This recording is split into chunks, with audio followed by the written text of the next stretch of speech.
Në aeroportin ndërkombëtar të Vlorës po punohet për detajet e fundit, pak ditë para uljes së avionit të parë në pistë. Aeroportin më të madh.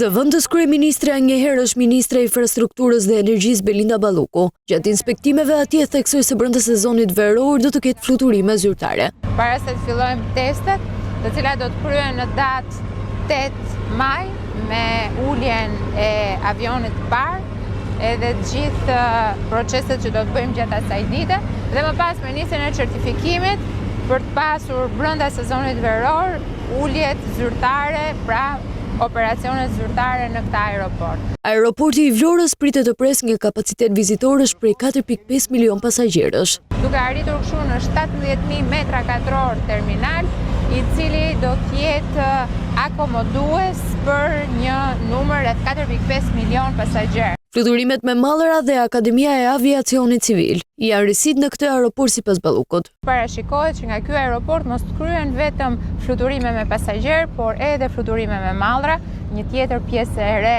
e aviacionit civil, dhe e treta, ajo që tha dhe drejtori, ka të bëjë me një akademi. Akademia e Aviacionit Civil.